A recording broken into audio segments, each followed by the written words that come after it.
you're attracting the wrong clients that you don't want to be working with. Your sales probably feel harder than they should be. You're trying to convince people to convert. Do you feel like you are offering an incredible service, but for some reason the person you're speaking to doesn't quite seem to see it in the same way in which you do? You say premium, but then when I get to your price tag, nothing about your price tags or your packages actually feels premium. It's one of the fastest ways to kill your sales. If you do not have brand clarity, you're going to have people who don't value your work at the level that you do. If you don't know what you're selling, then how can you know how to market that thing?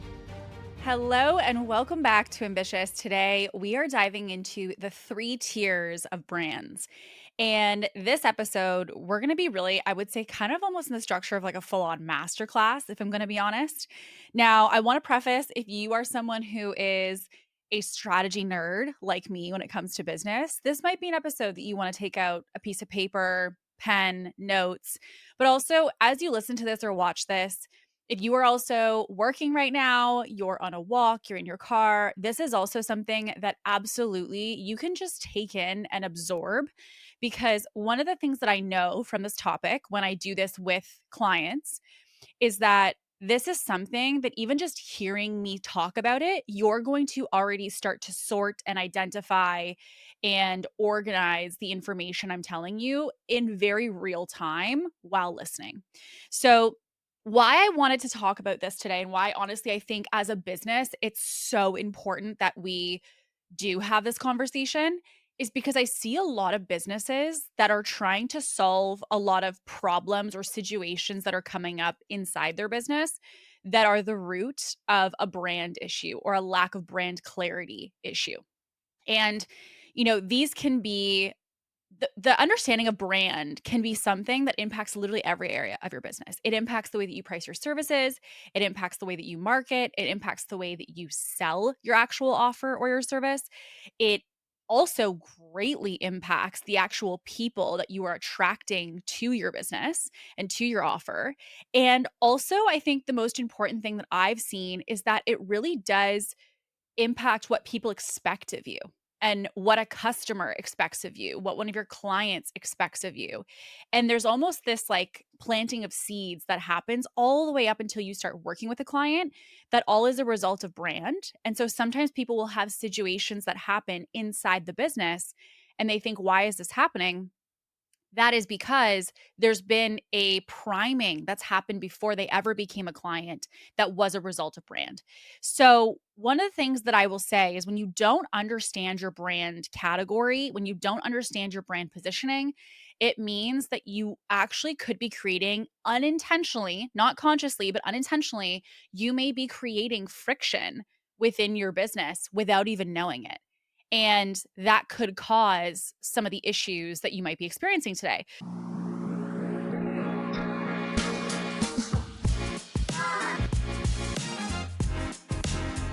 So I first wanted to kind of share what are some things that might be happening within your business?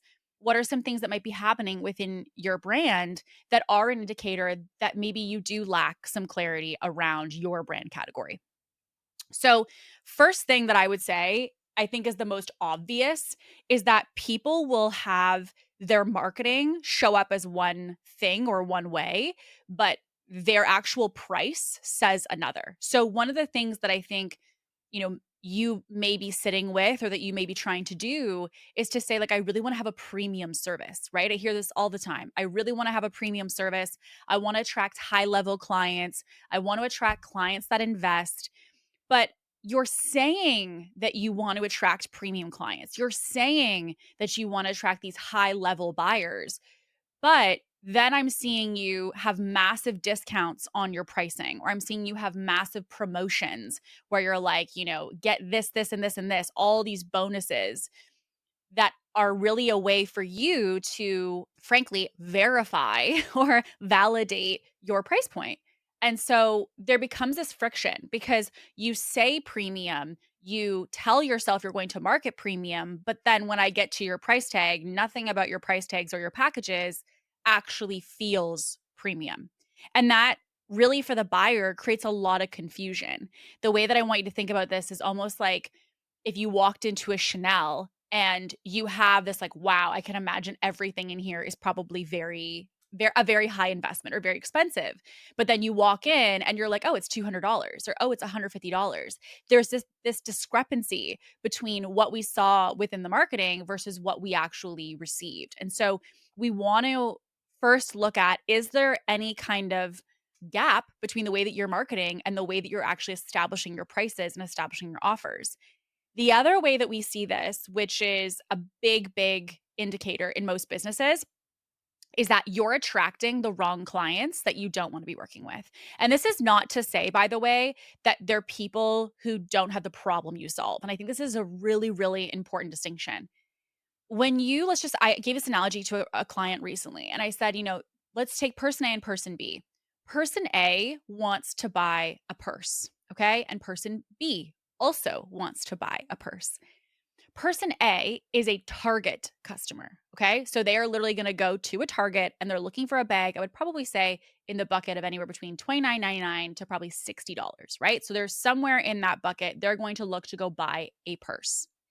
Now, in the contrast, you've got person B who also, technically speaking, needs a purse, but they're going to go to a Chanel or they're going to go to a Louis Vuitton to buy a purse, or they're going to go to a YSL to buy a purse. And in that, they may be investing in the bucket of $3,000 to $15,000 for a purse. Now, the reason I share this example is because both of these people are looking to buy a bag. So this is why when we think about, this is someone who has the problem that I solve, yes. But another analogy would also be the person who buys a coffee. If you buy a coffee, like I went and got coffee this morning, one of my favorite coffee shops, it definitely is considered a more premium or luxe coffee shop. And that's because it's not really about the coffee. If I needed a caffeine, I could get, a Dunkin' Donuts equivalent, a Tim Hortons if you're Canadian. But I went and got like this like nice experience coffee. My coffee was $7.50 this morning, which is quite literally insane. But it was $7.50 this morning. And so person A needs a coffee, person B needs a coffee. Well, person A buys their coffee for $2 at a Tim Hortons or a Dunkin' Donuts. And then there's me today who bought a coffee at $7. Both of us wanted a coffee this morning, but we bought it at different places. Why is that? Brand. Brand is the difference of not just the fact that you have the problem that people solve and you're the solution for it, but also who are we bringing in? We want to be clear that we're not just looking for the person who needs a bag. We're not just looking for the person who needs a coffee. We want to know what kind of coffee are they looking to buy? What kind of experience do they want to have when they buy that coffee? What kind of purse are they looking for? What does the purse represent to them and why are they buying this purse? These are something that we need to know, because otherwise you will say, okay, well, I just don't get it. I'm having people come in who want to buy a coffee, but as soon as they realize it's $7, they're leaving. Yes, because you're not just looking to have anyone looking to buy a coffee in your quote unquote shop. You're looking to have the right people who want coffee in your shop. So this means that if you do not have brand clarity, you're going to have people who don't value your work at the level that you do or the type of work that you do. You don't have people that are primed for your price. So you have a lot of people that are having massive price shock because they're like, oh my gosh, that's not what I thought that this was going to be, that this was going to cost, or that this is what it would be asked of me. And you're going to find at times that you kind of, especially in the sales process, might find yourself getting into like convincing mode where you're trying to convince people to convert. And for most people, this process is very frustrating because you feel like you are offering an incredible service, you've got great value, but for some reason, the person you're speaking to doesn't quite seem to see it in the same way in which you do. And even with that, you find that maybe even in the event that someone does connect to your marketing and that they do convert, you in the actual service find some resistance. You find that there's definitely a piece that just doesn't resonate, that this person is just flat out not aligned. And, with this, it really starts to seep into every area of your business. The other way that we see this come up when people lack the clarity of brand is that you will actually be focusing on building the wrong thing inside of your business, that depending on what kind of customer you have, you shouldn't be focusing on. So I'm going to give you an example. Luxury brands, high-level brands are all about client experience. They're all about the actual resonance that the client has going through your business and going through the experience of your service. Whereas when you are more of a mass market brand, which by the way, we're going to get into all the details of the different brand categories, but when you are a mass market brand, you're really focused on simplicity and you're focused on volume.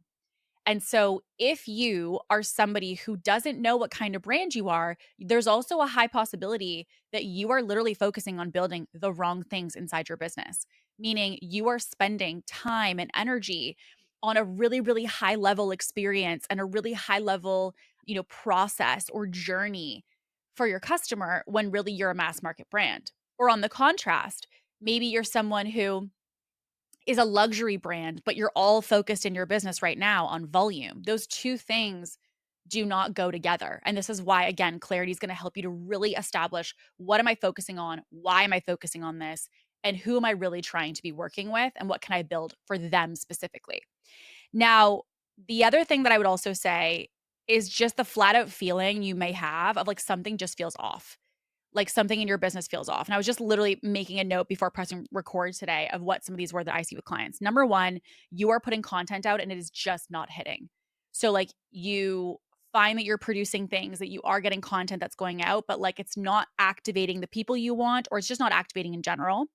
Your sales probably feel harder than they should be. So even if you do get sales opportunities, they're kind of feeling like, again, you're needing to drag them a little bit in order to convert. And your growth within your business may even feel like it's plateaued or stagnant or potentially just in general inconsistent. And so, with that, these are things that I want you to know can be resolved with having clarity of your brand category. So, I'm going to go into the 3 different categories of brand. And in each one, I'm going to break down a couple different things. Number one, what is it? So, what does it mean to be in this category? 2, what does this mean when it comes to your pricing and to your products? So if you do resonate with this brand category, here's what will probably be seen within your pricing, within your products. I'm also going to talk a little bit about messaging and marketing of what that looks like for that category. And also, I'm going to give you some examples and some analogies for you to anchor into that will help you to really easily, as I'm talking, start to categorize to yourself, okay, I think that actually is the brand that I am. I think that is the category that I resonate with. Okay.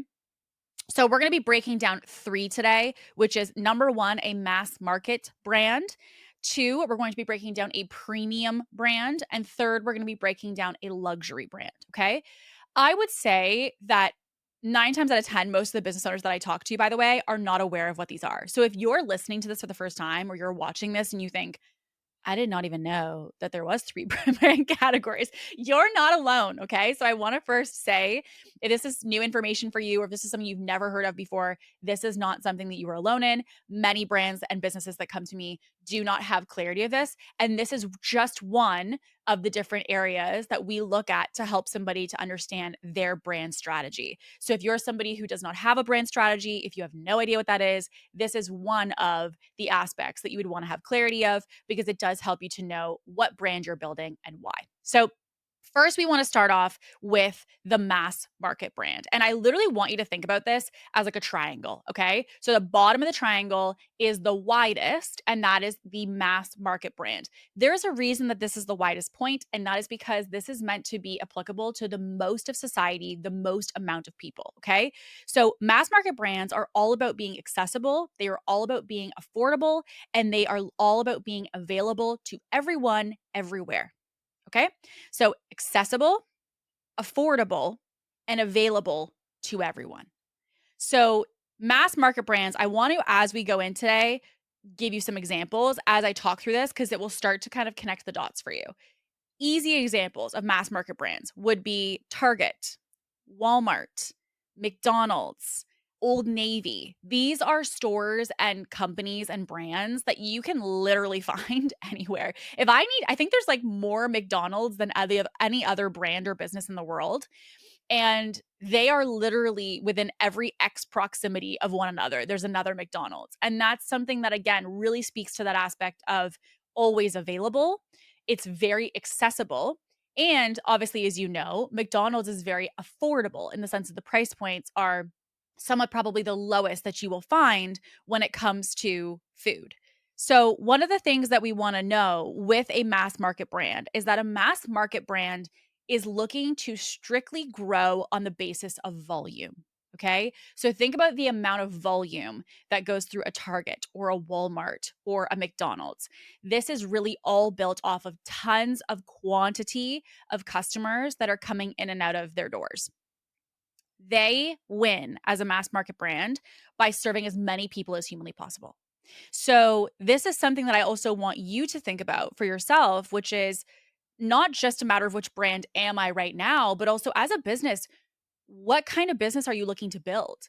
Because even as I say, you want to serve people that it's accessible, affordable, and available to everybody. And it's a model that is built off of volume. Well, if as I'm saying that, you think to yourself, oh, well, I don't want a volume business, right? Like I don't want hundreds of customers. I don't want thousands of customers. I want, let's just say 20 customers, 50 customers at a time. And I feel like if I had that, that's what would make me feel fulfilled. Well, this is where these questions start to come in to say, what kind of business are you really building? And does the brand that you've put out really match that? And I want to mention something because I had this conversation with a private client literally on this topic of brands like a week or so ago. And she said, but Kate, I struggle because I want to have impact. And I think the thing that is important for us to also acknowledge, and I first of all want to say, if you're a brand that also feels like you want to have impact, that's good. I would never want you to tell me, I don't care about impact. I'm just about the revenue. The goal, though, is to also ask yourself where the impact comes from. Because I had a great mentor once say to me, because I had the same thing. I said, if I increase my prices, because I would say for myself, I fall into category 2, which we'll get into in a second. I remember saying to him, if I increase my prices or if I end up in this bucket when it comes to pricing, my biggest concern is that I will price myself out of people who I could really help. And he said to me, well, who said that your impact and your help could only come from your service? Or who said that the only way you could impact people is if they invest with you? And that really shifted my perspective because it made me realize that I was so focused on the correlation between, oh, I only impact those who invest with me. Well, this podcast can impact somebody. My content can impact somebody. I could write a book that impacts people and it is $20 versus $20,000. So I also want to plant that as a seed that as you listen, you think, well, maybe I'm a mass market brand because I want to impact everybody. It doesn't mean that by being a different brand category, you can't have massive impact. It just will change the way in which you actually facilitate that impact. Okay. So I just want to plant that as a seed because I know for many people who are heart centered entrepreneurs like yourself, you want to impact a lot of people. You have this solution that you're like, I know this could help so many people if they had access to it. But the important piece for us is not just that you're creating impact, but asking yourself as well how you're going to do that. So, to a mass market brand, I want to talk a little bit about price point because price points, generally speaking, are considered to be in the low to the mid range. And the price is a big selling factor of why people go with that brand. So if you as a service are saying to yourself, well, maybe I want to be a mass market brand, it means that you can actually be competitive on price, meaning that if you are someone who has a pretty decent product or service, and you are considered when someone looks at 6 proposals and you're one of the lowest within that, you can actually be competitive and you can leverage your lower price or your mid price in comparison to your competitors. And that will be the reason that people go with you. They will say, like, this is very affordable, right? So even if we think back to our coffee analogy, there will be I'm not looking for a bougie coffee. I just need caffeine in my veins. And that's when you go to a Dunkin' Donuts or you go to a Tim Hortons. The reason we do that is because we're just looking for coffee. So we go to something because we know we're not looking to spend a fortune on it. We just need something. So there's also ways to be competitive in being the lower price option within a specific category. The other thing that is also very frequent as a mass market brand is that you can really play with discounts and bonuses and things of that nature. You can really play within that because, again, your price is a big factor of why people invest with you. It's a big factor of why people spend with your brand in particular. And again, back to the aspect of being accessible and being affordable, the other thing is too is there's also an aspect of convenience. right? So there's a lens of people wanting to spend with you because, again, it's easy to do so. They can get the problem that they need solved at a very low, affordable, accessible rate. So again, back to our coffee, this is the convenience of me needing caffeine. It's accessible, it's convenient, it's affordable, and it's something that will get the problem solved, which is my need for caffeine, right? So in all those buckets, I'm not looking to evaluate it off of anything else other than the product and the price. Okay. So this is not to say, by the way, that you don't need to have a good product. I want to make that very clear. You should still have a good product with any of these categories, but it is important that we note that, the experience, for example, of opening a McDonald's bag is not the reason that we buy McDonald's. We buy McDonald's because it's 2 o'clock in the morning after going out for drinks with friends and you need some food and nothing else is open, right? So again, convenience, affordable, accessible.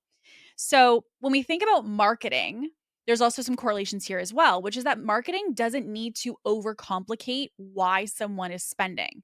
What we want to think about is that we have very clear and simple messaging, right? So you'll even think about a McDonald's commercial as very clear understanding of not this big experience connected to it. It's like you're going out and you're getting, a burger and fries with friends, or you're going out and you're getting a Coke on the way to go do something in the car and on a road trip, right? They understand and they market to the real reasons why someone even ends up in the McDonald's drive-through.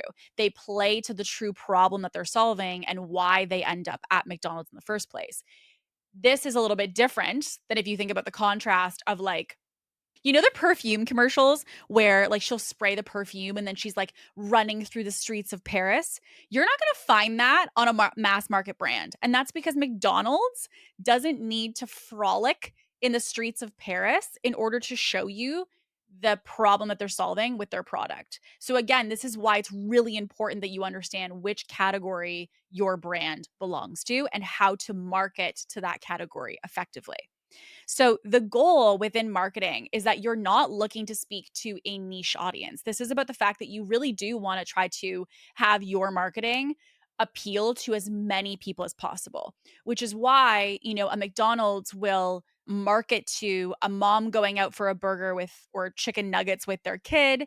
They'll also market to the teenager who is going after school to grab something or on lunch. They'll market to the kid in university who's going after drinks with friends, right? Or the family going on a road trip. Well, I just covered all categories of ages within the same brand. So by having different marketing that speaks to those different types of people, I'm able to literally, again, have this accessible to everybody. And my marketing can speak to all of those at the same time. Whereas if I think about, for example, again, on the contrast, like a Chanel, that is not going to resonate with every single person everywhere, right? It's a much more niche audience.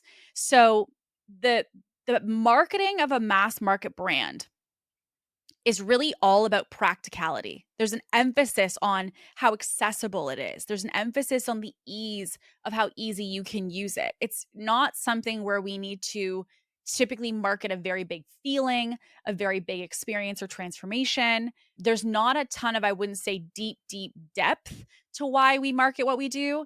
It's really about the center of the product and the price and how accessible it is. So, again, examples being Target, Walmart, Old Navy, McDonald's, like classic brands that we know are really consumed and accessible to absolutely everybody. But with this, I wanted to make some mental notes that if you are someone who feels like you are a mass market brand or you want to be, there's also some things you need to avoid, which is number one, over customization. So when we think about, a Starbucks even, that's a much more premium experience. Whereas, if you go to a Dunkin' Donuts, there's not like a how hot do you want your milk? What syrup do you want? How many pumps of that syrup? How many shots would you like within your coffee? Do you want room at the top? Like how much whip would you like? Like that's not something you're going to get asked at a Dunkin' Donuts. And that's because they're not in the business of customization. They're in the business of volume. So because of that, they have to recognize that in being in the business of volume, they can't have a ton of customization. So this also means for you, when you're setting up your packages, when you're setting up your offers, we are not in the business of, oh, I can customize this many posts for your marketing package, or I can customize this many blogs for this service. I can customize giving you this many calls. We are not in the business of custom. It would be, here's our specific packages that we offer, and with them that they're at accessible price points. And behind the scenes, most likely the goal would be that you have your systems, you have your processes, you maybe even have your team really, really dialed, that you can take a ton of clients. This is why I have some marketing agencies that I coach. And let's just say their packages are at like probably around, say, 1,200 or 1,500 a month. They are a mass market brand. They are somebody that literally are a social media and marketing agency that is strictly based off volume. On the contrast, I also have marketing agencies that are in another category that are not built off volume, and their packages minimum start at around $3,000 to $3,500 a month, up to $8,000 a month for their marketing packages. So the difference in the systems, the back end that one person needs versus the other, because if we think about both these people having a $50,000 month in their business, client A, who's got that mass market brand, has a ton more clients that they need to manage and serve and handle than person B. So this is where, again, getting this clarity is really important, because the person who has a ton of clients at 1,500 needs to recognize we need a really streamlined sales process. We need a really fast, easy onboarding. We need a really easy way to track and support clients and offer delivery to them. We need to have a really efficient team. There's different things that you focus on to be able to handle volume versus if you have a smaller quantity of clients, but you're working with them on a deeper level. So, first of all, we do not want customization. We don't want custom prices. We don't want custom packages. We don't want, customized processes. Everything has been pre-established, pre-streamlined, that this is what we offer and that's that. There's also no overcomplication of the offering itself. So the offer should be very, very simple, very straightforward, and very specific as to the problems that they solve. And with that, that there's no over explanation needed of what it is and what it's going to do for the person who's investing with you. You also should not overprice for the value. Okay. This is one of the most important pieces. There are people who say they want to be a mass market brand, but they price like they're premium or luxury. And then they wonder what's going on. And that's because if all of a sudden tomorrow you went to McDonald's and every single meal that you wanted to buy was $39.99, you would be so confused. And that's because they could price themselves out of their category. So this is, I would say, of anything for you to have understanding of.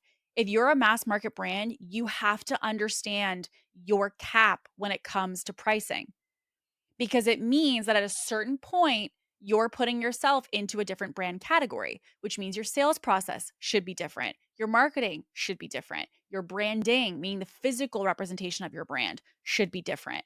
So this is why when someone says to me, well, what should I price or what should I charge? I tell them, well, it depends what kind of brand you are. Because again, let's go back to our initial analogy of the purse. There's a purse physically that you could get for $29.99. And there's also a purse or a bag from Chanel that you could also get for $7,000. So when you say, what should I price my purse at? It depends. What are we really selling? Are we selling the purse? Are we selling the feeling of the purse? Are we selling the status of the purse? What actually are we selling when we sell X? And I think what ends up happening as businesses is we get into this place where we feel like it's all about, if we think to our analogy, the stitching or what kind of leather it is and all of these pieces, which for you is like how many calls they get, how many, resources they get, how many deliverables they receive. But again, you have to understand, what are you selling? Because when I go into a Chanel, I'm not asking about stitching. I'm not buying the label on the bag because of the stitching. I'm buying the status that is associated with that label and what that brand has created as its reputation. So that is something that you need clarity on, because when someone says price, okay, well, what should I price myself? It's not just as simple as what will someone pay, because truthfully, the answer would be $29.99 up to $7,000. So this is where we need to have clarity of what are we actually selling as a brand? What are we truly marketing? So understanding you do not want to overprice as a mass market brand, because you will price yourself out of your category otherwise. And also, you don't want, as a mass market brand, to try to mimic luxury aesthetic without the product or the process to back it up.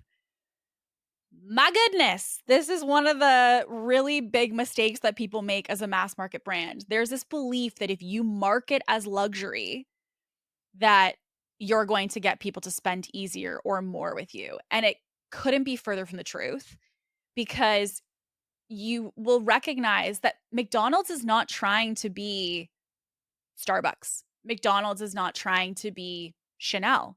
And that's because they understand who they're marketing to. And they also understand that the reason people are buying is not because of the smooth jazz in the background like there is in a Starbucks. So they're not going in for the mood lighting and like the coziness of like a winter night by the window at a Starbucks having a hot chocolate. Like that's not what they're selling. They're selling the actual, here's a burger, here's a Coke, you've got no time, you need food, you need it affordable, you need it accessible, open, basically every hour of the day. They don't take a single hour off. That's what McDonald's is, right? So they understand what they're marketing. So because of that, they don't try to be luxury. And one of the things that actually can kill your brand and really create massive friction for you as a business is if you are trying to make yourself feel luxury or look luxury, when the reality is, after I purchase from you, even in the event that your luxury marketing got me to move or got me activated, I then go into your service and I go, nothing about this is luxury. Nothing about this feels premium. Nothing about this feels like a luxury experience. You've created this massive drop in the buyer. And so this is something that I think is really, really important, because if you want to have a high level brand, it's not just about your branding. You can have the most luxury fonts, the most luxury colors, the most luxury photography. I don't care if your actual brand experience doesn't match what you're marketing. You are literally setting yourself up for massive issues with clients and massive issues in delivery. So this is not to be a premium or a luxe brand. This is not just about marketing. This is also making sure that whatever you market better match what you're actually providing, because otherwise you are not a luxury brand. You're just marketing as one. So it's really important that we also have congruency between what is in our marketing and what is actually within our service.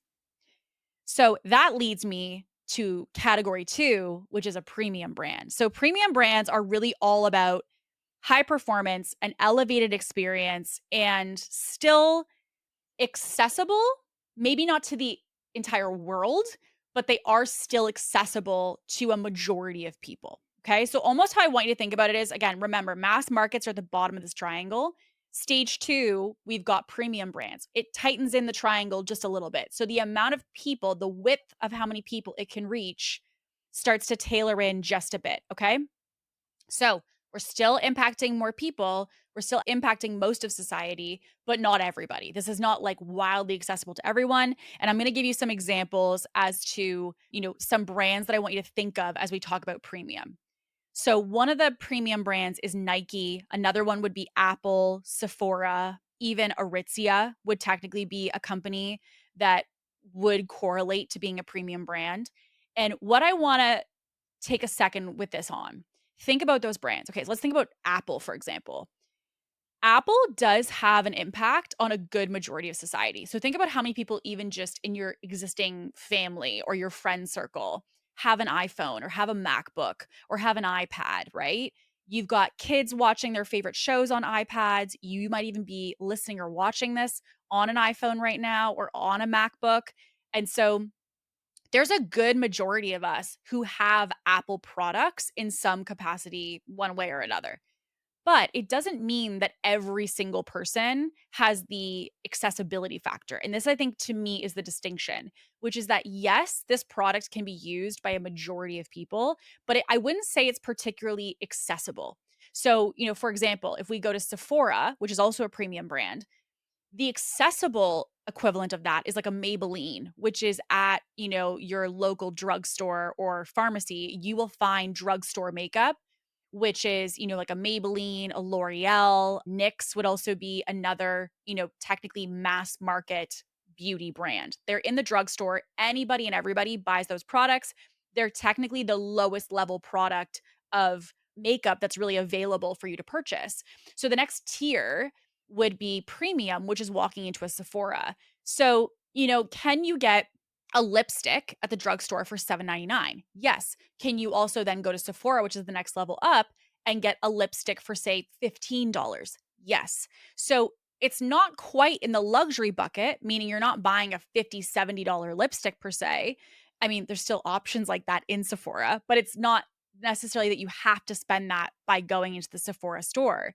Sephora is considered a middle ground between, say, like, again, like a Chanel lipstick that might be $70 versus the $7 that you'll find at the drugstore. Sephora has some options in there that are, $17, $24, really that mid range between drugstore and Chanel lipstick.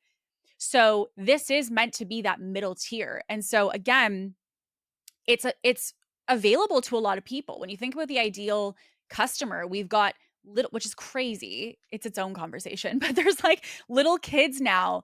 I have an incredible woman who helps me at my house here, and her daughter, I remember, had mentioned and said, I really want like a cosmetic fridge for Christmas. Like, it was one of the things that she wanted more than anything. She wanted a cosmetic fridge because she loves like skincare and all that stuff. Probably because she sees it all over TikTok, Instagram, etc. But you've got like her as, let's call it like a 10-year-old. Then you've got someone like myself who's 33 who goes for a foundation and things like that.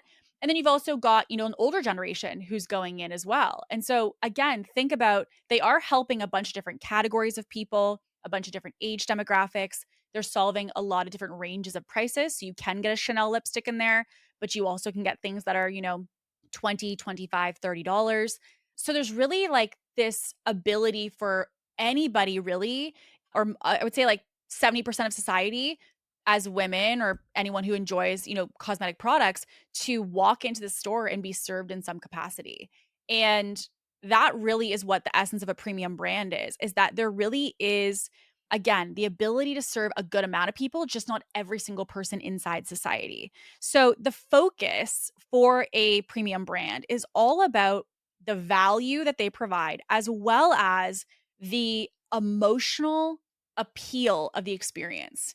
And I want you to think about, just for a second, buying makeup in a drugstore. How does that feel to you? Do you get like excited to walk down the aisle to look at the L'Oreal or the Maybelline? And like, maybe you do, but I would say most people have a different feeling and experience walking around Sephora than they do walking around a drugstore.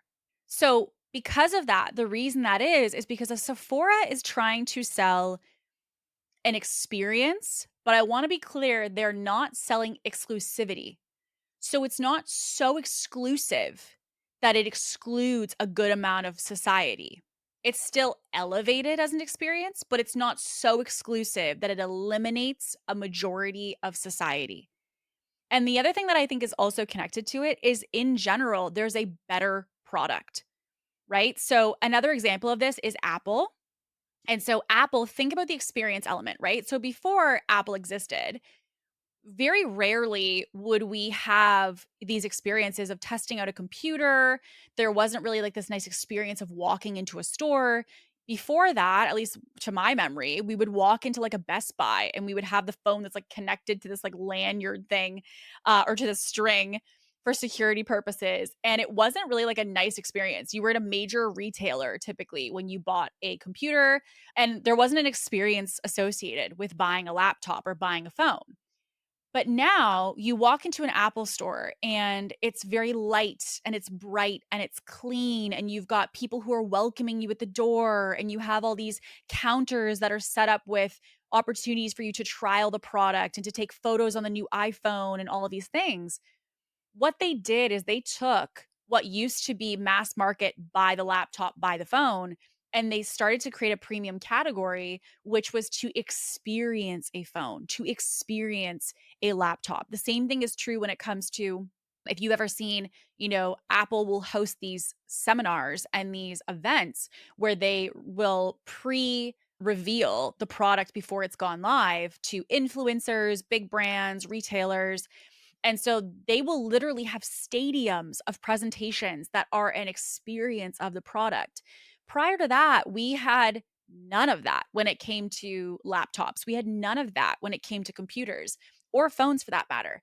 And that's because what they did is they really created an experience, not just the product. But again, also the product is expensive. Don't get me wrong. I don't think that the MacBooks and the iPhones are cheap by any means, or an iPad is cheap. You can get tablets for cheaper. You can get other computers for cheaper. But what they've done is they've built brand around experience, and they've also truthfully created a better product. So I remember, I used to have, I think it was called a Lenovo, I think is the name of it, computer. I used to have a Lenovo computer, and the Lenovo was fine. Like, it had the internet, it had the ability to answer my emails, like it had the ability to do everything. But the thing that was constantly the issue with the previous computers is they had so many ads and pop-ups, and you would have to have these like firewall things you would download on your computers and all of this stuff. And then MacBooks came out. I remember one of the biggest promises or one of the biggest appeals of a MacBook is the fact that you won't get viruses. You will not get tons of spam and tons of viruses that shut down or slow down your computer. It's built into the system to not have them. So again, think about the level of the better product. They also created a better product in the sense of the overall product experience, right? We had the phones that didn't have a keyboard like a BlackBerry. They were just, one single panel of a visual, right? So there's all these aspects that when we really think about it, they really did elevate the product and they really did elevate the experience. And that really is what it looks at when you are a premium brand, is that you have to recognize the value of the product as well as the emotional connection to the experience of that product. And so one of the things that they look at is they try to be, as a premium brand, any premium brand, to be mid to high tier in investment. So again, is a MacBook the cheapest laptop you could find on the market? No. There's definitely other computers that you could find cheaper, but they are a mid to a high tier, and they validate that price point. The reason that many of us buy into Apple is because they do have a better product that is associated with that price tag. So, not maybe in every category, but in most categories, they do have a really great product. And so, part of the appeal of why we're kind of okay to spend a couple extra dollars is because we know that they are a brand and a business that does have a really good product to back up the ask of their price. So, for you, when you're setting your prices as a premium brand, like even for myself, I am definitely a premium brand. My goal is that I don't want to be so high ticket that there's people who go, oh my God, I could never work with her. But I do want to be mid to high ticket enough. And what I want to do within that is also, though, back that up with a really good quality product that I feel like I have really good supports, I have good features, I have good information, I have good deliverables that make sense for why I charge what I charge. So, am I the cheapest business coach you're going to find in the market? Absolutely not. Like, I am not the cheapest person that you could work with, but I also am not the most expensive person that you could work with. And so I really do, and I'm very conscious of playing in that premium category. So even back to the aspect of price, one of the things I had to be conscious of is that, like, I can't just keep increasing and increasing and increasing my prices, right? So, I had an offer I was talking to my business coach at the time, and I said, oh, this offer is like, $45,000. And he was not at the time very into brand. Like, I've been very cognizant of brand and building my business for a long time. And I really love understanding brands and how they're made, and the bumper lanes within brands and all of this. And I remember him saying to me, just increase your price. And I was like, and when does that stop? And he's like, when people stop paying it. And I realized that I was like, that means that I will price myself out of this market, and very quickly I will end up in the luxury bucket, which I didn't want to do because I wanted to sell the actual experience. I didn't want to sell it being so exclusive that only 10% of business owners could work with me. So what this meant when I started to play into premium is being conscious of my pricing being mid to high tier. I was very conscious that I had to have a good experience, but I didn't want it so exclusive that I couldn't work with a bunch of people. And also with that, I had to be very intentional about discounts. So one of the things that I would say in our business, we really only, I would say, discount our services max twice a year. So even with discounts, we're more leaning 9 times out of 10 toward bonuses. So you'll also see that Apple will do this. Like, if you buy a laptop during this time, you'll get a pair of AirPods as a compliment if you buy during this moment in time for a laptop. We basically follow the same type of formula. You're not going to go see half off discounts or 70% off discounts across all the tables at Apple. And that's, again, because they're not a mass market brand. They'd be very intentional about the discounts that they do. They have to be very intentional about the added bonuses that they do, how often they do them, and when they do them, because they are not someone who is completely competitive on price. They can still play with pricing by having those bonuses and discounts, but that's not the main reason as to why someone buys it. People will buy a MacBook whether it has a bonus AirPods or not. It just creates a little bit of an incentive from time to time for an increase in sales for them.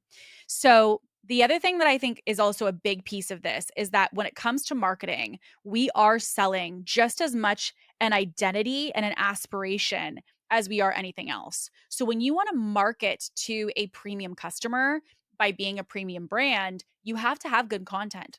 You have to have good marketing. So you can't have, if you think about, again, even an Apple advertisement, right? Or an ad for an Apple product on television, you're not going to see the same thing there as you would see with any other computer or tech brand. And that's because, again, they really focus on creating a different kind of marketing to create a different type of resonance with the person who sees it. And so you have to have crystal clear messaging. You have to have crystal clear values of who is your customer? Why do they buy your product specifically? Why is it worth spending the mid to the high tier investment compared to the lower price option? Those pieces need to be very clear within your marketing, because otherwise you have people saying, well, why is it this much? Like, what's the benefit of me spending this? And so even, for me, I pay a lot of attention to design. It's something that, even again, if you think about the Apple product that you get, like the box it comes in and the experience of taking it out of that box, like they think of every last detail, which is why, even for me, I am conscious, for example, for private clients, as soon as they sign, they get connected with a assistant who then sends them personalized flowers to their home and all of these pieces. I don't have to do that. That's part, though, of the premium experience. The other thing that you can also see if you go to my website, the website is something that when we did it, it was not meant to just be a general website that you could go and find information. Because again, tons of people have websites. The goal was to have the website be such a different experience than you probably would see on most coaches or consultants' websites. And that was intentional because it meant that when you land on that website, you go, whoa, this is interesting. You want that moment of like, this feels different.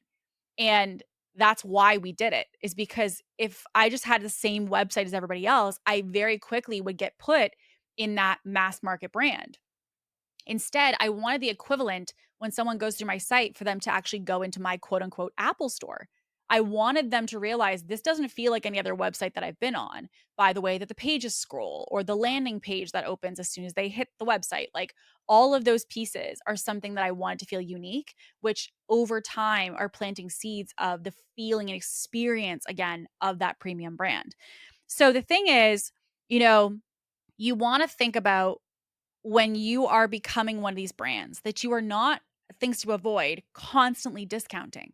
You cannot be constantly putting your services half off, 70% off, this bonus, this limited time, whatever, because it really is diminishing your brand every single time that you do it. So it's not to say that you can't offer them. As I said, I do probably promos twice a year, every 6 months, that are bigger with, bonuses and discounts, but it can't be the basis from which you actually build your business. Also, you don't want to overcomplicate what it means to buy your product. You don't want to feel like someone has to have all the understandings of every single bell and whistle. And with that, going super, super, super deep into the features of things, you want to have a clarifying of what features you provide. But again, your price and the actual intricacies of your product are not the reason that someone's buying it. And you also want to have consistency. And this is the thing that I think, a lot of people will chase within even marketing. They're like, I want to go viral. So I'm going to go do this and I'm going to go do this. And they're going to try all these million different things. But the reality is we want consistency with a premium brand. So you're not seeing Apple change their tone or change their, visuals and all of that constantly. Yes, they're creating constant products, but there's a consistency, there's a congruency amongst those products. And so we have this aspect that we can rely on Apple for what they're going to produce and what comes next, that they are centered in innovation, but there's a consistency and a through line with all the products that they create. And I would say simplest thing you can think of with being a premium brand is that your going to have to harness your desire to be for everybody. And this is probably one of the hardest pieces because people are like, but I could serve this person. If I had a discount, I could help that person. Yes. But as a premium brand, you're recognizing that, remember back to the triangle, the mass market is the widest part, which means we're helping the most, if not everybody of society. We tailor in a bit coming into a premium brand. So because of that, you have to recognize that you can't be for everybody if you're going to be a premium brand. There's going to be people that you cannot help. And that is simply based off of either your product, it could be based off the mid or the high tier price of the product.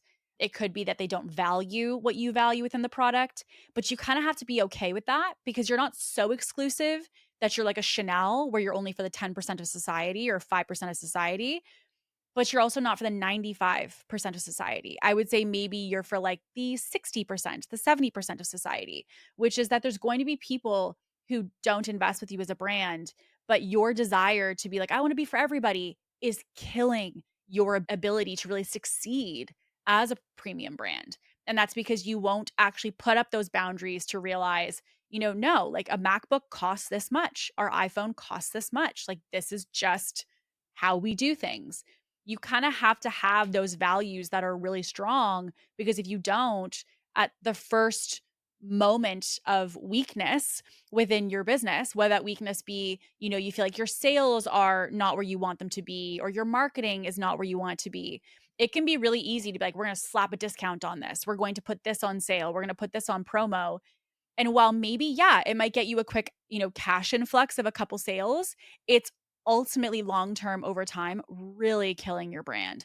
So it's super, super important that you understand with premium, you have to have clear understandings like we're talking about today of why you exist, what you do, and how you're different. So remember, asking yourself, do I want to be the Nike, the Apple, the Sephora, the Aritzia? These are the premium brand category that we're talking about, which then leads us to the highest stage 3 of the triangle, the top of the triangle. And as you can visualize, the smallest peak, the smallest part, which is tier 3, which is a luxury brand. Okay. The luxury brand is built off of scarcity, it is built off exclusivity, and it is also built off of identity and status. So this one is the easiest typically for people to understand because many of us, if you think about any luxury brand, there's no shortage of them that exist. We've got a Burberry, we've got a Chanel, we've got Rolls Royce, we've got like Yves Saint Laurent, we've got all kinds of different luxury brands. There's no shortage of them. But the interesting thing is that these brands, even though there are many of them, are really actually meant for a very, very small section of society. And one of the things that they're actually selling is status and exclusivity as their main two triggers. And the thing that I think for me, I don't love about luxury per se is that we are selling status because really it means that, truthfully, you can buy something from a luxury brand and you don't even really know what you're buying because you're just buying the feeling that's associated with it. So I want you to think about an Yves Saint Laurent bag or a Louis Vuitton bag or Louboutin shoes. So a pair of Louboutin shoes, have you ever seen the shoes with the red bottoms on them, which is what I'm speaking of? The Louboutin shoes with the red bottoms, if I took out the red bottoms, you'd have no idea that they're Louboutin shoes. And that's because that is the status symbol. If I took a Chanel bag and I took the label off of it and I removed any natural indicators that it was Chanel, you wouldn't know it was Chanel. There is a reason that people buy bags with these logos on them, that they buy bags with these clear distinguishing pieces that are only made to this brand. The reason someone carries a YSL bag is not because they care about, per se, the stitching of how it's made. It's a status thing. An Hermes bag, which is probably even higher in the luxury category. Some of these bags go for 300,000 to, 700,000, $1 million for these bags. You're not buying that because of the leather of which it was made. You know what I mean? Like, you're buying it because there's 5 of that bag in the world that exist and you want to be one of the 5 people who owns one of those bags. It is a status thing through and through. So there's nothing wrong with it per se. You just have to understand what you're actually selling. So the thing that I think is important as a brand for yourself, if you want to be luxury, is you have to first out the gate fully acknowledge you're not selling your product. You're not selling the stitching. You're not selling the color. You're not selling any of that stuff. You are selling the experience. You are selling the status, and you are selling the identity of what it means to work with you. It is all about identity and it is all about status. So you have to also, though, which is most important, create that status, create that identity of someone being like, oh my gosh, you worked with so and so, or oh my gosh, you have this created or designed by X person. There has to be a status from which you're even able to sell, meaning you can't have Chanel be something of status if having a Chanel bag doesn't mean anything. So it really is important for us to understand, what are we really selling? What is our status? What does it mean to work with us? And one of the things that you'll notice within a luxury brand, I'm going to give you, again, list out some examples, but it could be like Louis Vuitton, it could be a Cartier watch, Cartier bracelet, Hermes bag, Chanel. Rolex watches are also really definitely a part of this. There's a bunch of car brands that fall into it. There's no endless there's no limit on how many luxury brands exist. There's many. But the thing that you'll notice amongst all these brands is they have an ultra high price point. They are ultra high in their price point. So they are definitely considered the top tier when it comes to prices. So for a service, I was saying to you earlier, I have a marketing company I work with that's, $1,500 a month. And I have another one that I work with that's $8,000 a month. Well, the 1,500 is mass market. The $8,000 a month brand, they do on average, most of their packages are 7,500 a month to 8,000 a month. They are a luxury business. So they cannot offer $500 a month packages. If they did, it would kill their brand because it's not correlated to being a luxury brand. So one of the things is that they have an ultra high price point. Most important, if you are a luxury brand, if you're truly a luxury brand in the third category of being in the luxury bucket, you cannot discount your services, no matter what the situation in your company, no matter what the situation in your business, no matter what your cash flow looks like, you cannot discount your services as a luxury brand because it is one of the first things that will kill the whole essence of what makes your brand luxury in the first place. So, if you want to be in the luxury category, you cannot discount your services. You often will actually need to have an aspect to create exclusivity. So you might want to have an aspect of wait lists, for example, or you might want to have something that is about like a private invitation. It could be about the fact that you have very low amount of quantity. So like a lot of the agencies that I help that are in the premium bucket, they'll have like 5 clients that they take on at a time. And if you are not one of the 5 clients in that category, like then you got to wait till the next time because they do not help tons and tons of people. They are not working with 20, 50, 70 people at a time. They have very high price points and they work with very limited clients at a certain time. So one of these that I'm thinking of is like a web design company. And an average website on average is like $60,000, $70,000 for a website and branding. So if someone is working with 5 clients that have invested $70,000 with them each, that is the bulk of their business. That is the focus of their company at a specific time. Now they might have other things that they sell, but there are these like limited 5 to 10 spots that they do. And once those are filled, they're filled. So that is something that no matter how much someone wants to spend with them, they say, listen, these are our spots they're taken. We can put you on a wait list. That wait list, some might think, okay, well, isn't that going to hurt your sales? Not if you're a luxury brand, because your luxury brand is built to create exclusivity. So people are willing to wait, right? If you even think about like a Chanel bag, if they release 5 of this specific style, people will literally pay to be on wait lists, to be the first in line to be able to buy this bag just so that they own one of the 5. So with this, there is a big aspect of exclusivity. And with that, your price points as a result have to match that. You cannot have pricing that you're like, oh, well, that's too high. What if people can't afford that? Then they're not your customer. That's what it means to be in the luxury category. Then they're not your customer because these are tailored to people that are willing to spend anything and everything for this service. Your marketing needs to be luxury as well.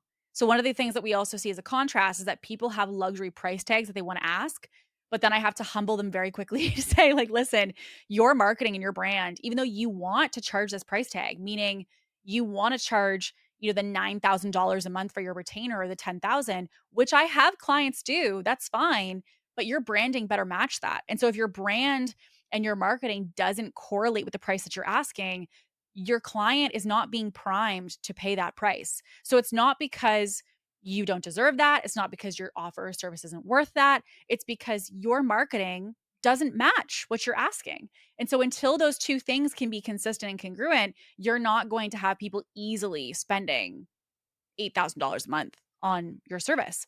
So for this agency that I helped who was having people spend 7,500 to 8,000 a month because they were in the luxury category, we had to really amp up their brand, and we had to make it very clear that, like, from a forward-facing outside eye, just consuming their marketing alone, you knew that you were really in a different category. You knew you were in a different experience than most, and that was because everything in their marketing and their forward-facing branding gave you that experience well before you saw any price tag or investment proposal for something.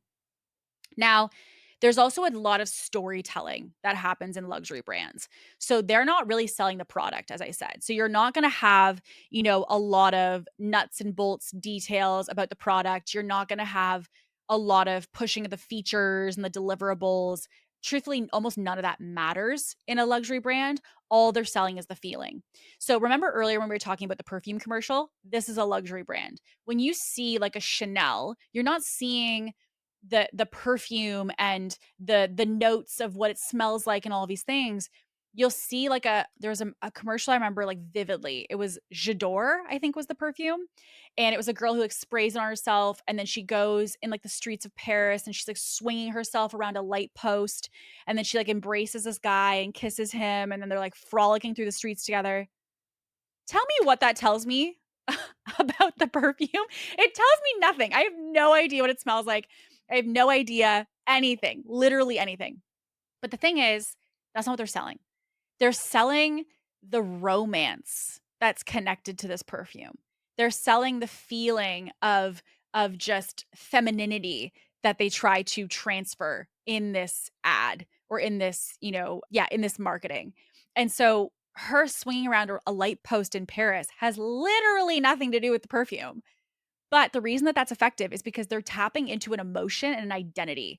When you buy that perfume, you're buying into the emotion and the identity of what that commercial made you feel. You're not asking what's like, how much perfume do I get? Or what's the smell of the perfume, right? You're buying into like, ooh, I'm enticed by that. And so again, this is also where the marketing is really important, because you're not looking to over-educate on the deliverables. You're not looking to over-educate on features. You're really doing effective storytelling within your marketing, which is why people will move. And the other thing that I think is important with luxury, and I think this is also something where people really miss the mark, is the actual experience of the sale. So again, if you think about walking into any of these luxury stores, you're getting like a glass of champagne upon entering. You're getting like a personal assistant that's helping you during your purchase. You're getting like people putting sometimes white gloves on before handling your bag. You're getting the personalized checkout experience and like complimentary chocolates with their branding on it while you wait for your receipt. Like, there really is such a premium luxury literally white glove, but white glove experience that is happening when you're buying these products. So the sales process is not, bring it to the counter, let me scan it and check out and put the receipt in the bottom of your bag and hold the two handles up for you and say, "Hey, great, have a great day." This is a really thought out, personalized, considerate, slow sales process. And that's because this isn't about urgency. It's not about a countdown. It's not about got to do this, got to do that. And this is also something that I find when, people are trying to create a luxury service, is they'll say, I sent this person the proposal and they didn't pay within 24 seconds kind of thing. And I'm like, this is a luxury service. This is built on relationships. This is not built off of pressure. It's not built off of timers. It's not built off of anything other than the relationship you had. So the relationship is the reason that it's going to close. So your care, your consideration, your personalization, this is also not, where you say, I have a standardized proposal and I'm not customizing this proposal for anybody. This is not the bucket you're going to do that. If you have a client that's willing to spend $120,000 with you, you make the freaking proposal. Like, This is a personalized experience. It's not about what's the most efficient. It's not about what's the most productive. It's about the experience paired with the relationship and identity that that experience makes that person feel. And so we have to make sure that experience is always elevated as personalized as possible. And with this, that the the salesperson at one of those stores is not really trying to sell you. They are considered a advocate of the brand. And I think this is a really important distinction because you're not trying to convert people. You're not trying to like sell them and push them and persuade them. You're trying to just be an ambassador of the experience, an ambassador of the privilege of the identity that you're going to step into. It's a guide. It's not somebody who is there to quote unquote convert you. And so this is also important in sales because when people try to do, heavy objection handling, heavy pressure in luxury brands, it's one of the fastest ways to kill your sales. And that's because the reason someone's investing is not, again, because of pressure. They're doing so based off of the identity that they feel they're buying into. And if you add pressure, you take away from that entire experience, which was the reason they were investing in the first place. So when someone walks into a Chanel and they're checking out a bunch of different bags, and let's just say they're at like a luxury street in LA and they're going through all these different stores that are luxury bags to figure out what their next purchase is going to be, you're not trying to say to someone, well, like let's get this to the cash, let's get this out for you. You say, hey, like come back to us later today. If there's anything I can help you with, my name is Sam. I would be happy to help you. And what I will do is I just in the meantime will put this bag at the front for you so that of course if there's anything that you need, this will be reserved for you for the rest of the day. The front desk will have your name. And if you want to check in, we'll, just tell the guy at the front door your name and we will take care of the rest for you later this evening. I hope you have an amazing rest of your day. Like unattached to the sale. It is not about the sale. It is just about the relationship. And it's about how can I give you as much of a white gloves experience to make sure that you want to come back, that you want to spend with me. And with this, the thing that I think is important is that you recognize that someone is buying into an identity sometimes before they even have the identity. So there's a lot of people who want to go into a Chanel or they want to go into one of these stores because they want to feel that experience. They want to feel what it feels like to be the type of person or the type of identity or the level of status to buy one of these bags or to tap into one of these experiences. So when you push because you have your own agenda, you take away from the essence of why they were there in the first place, which is then what ultimately erodes a luxury brand. So what you want to not do if you're trying to be a luxury brand is that you do not want to, overly market your deliverables. You do not want to ever discount. This is like the number one rule. You do not want to discount. If you're a luxury brand, you are not discounting your services and that's it. Conversation over. You're just not doing it. The other thing that's also important is that you are not to be too accessible. You're not supposed to be accessible as a luxury brand. It's the essence of why luxury brands exist is because they're not accessible. They're not meant for the masses. And you're not trying to be trendy. This is also very, very important. And you'll notice this with a lot of the bag brands. Bags are something that are timeless. Like you can hold a Chanel bag or like Ralph Lauren would be another one. They're not looking to play to trends. They're aware of what the market's looking for, but they're not trying to play to trends. It's about heritage. It's about like this is you know, a Chanel bag from the 80s that people still to this day would love to carry and wear, and that's because it's meant to be timeless. They're not interested in chasing trends. And so when you're wanting to be the luxury bucket, you have to really be clear on that we are selling identity, we are selling status, and we are selling what it means to work with us. We're not selling our product. And so it's just as much a skill, truthfully, as it is selling the product. It's just a different thing. You're selling the persona, not the product. It just is a different strategy, which is again why having this clarity for you is so important. Because if you don't know what you're selling, then how can you know how to market that thing? Your marketing should change depending on what kind of brand you are. And this is why this clarity is essential. So I want to kind of highlight and zoom back. Okay. So we went through mass market brands, premium brands, and luxury brands. And I want to really distill this down to a couple high level notes for you to really think about these in contrast. So number one, mass market brands, I want you to think I want volume. Okay. Mass market brands are all about low cost offers, high visibility, convenient driven buyers. You win in this category by being easy to buy and you're everywhere and you have no complexity of what it looks like to purchase from you. Okay. So that's mass market brands. Premium brands, I want you to think your motto is I want value-driven buyers that are willing to pay more for better services or for better results. Okay. This is mid to high ticket pricing.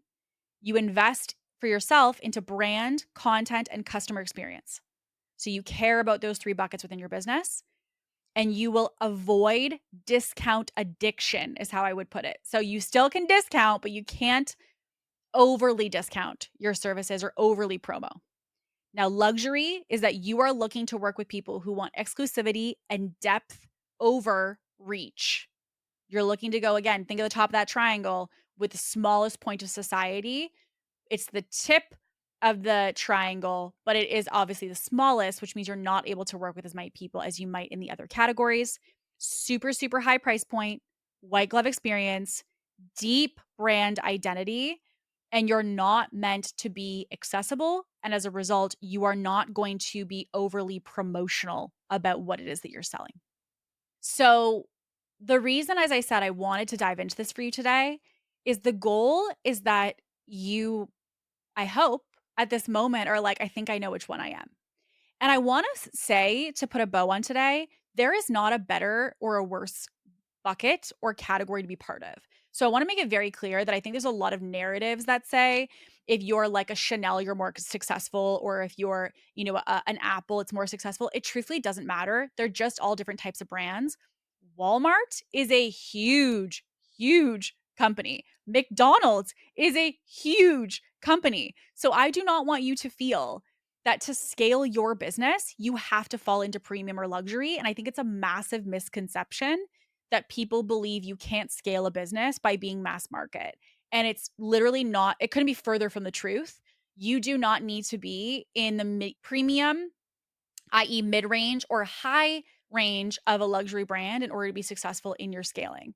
What I want for you today is that you walk away saying, okay, based off this conversation, I definitely think I'm a mass market brand. I definitely think I'm a premium brand. And with that, just take this as a level of awareness for yourself. Look at your marketing, look at your sales process, look at maybe how much you've discounted your services in the last year. Think about some of the pieces we talked about in that category that you resonate with and say, how much do I feel like my current business strategy is aligning with that approach? Because if it's not, that's the first opportunity, is to first have clarity of which category you are, but then second, start to audit your marketing, audit your sales, audit your offers, your pricing even, and say, do I feel like this is actually correlated to what I say I want to be versus what I'm doing right now? And if not, that's actually your first place to start. So as always, I want to say, as I know I always do, if you have any questions, if you feel like today you're like, my brain is going a million miles an hour, how do I market this? What should I do with my product suite? How do I adjust my pricing? You know that my DMs, my inbox is always open to you if I can answer any questions for you, if anything feels like an open loop, or maybe even if you just have an aha moment from today, if there's something that landed for you, if there's something that you're like, I had no idea that XYZ existed, and now I feel like my brand finally makes sense. Any insights or shares are always, always welcome, as well as any questions. So I hope today was helpful for you. I cannot wait to see you on the next episode. And as always, stay ambitious.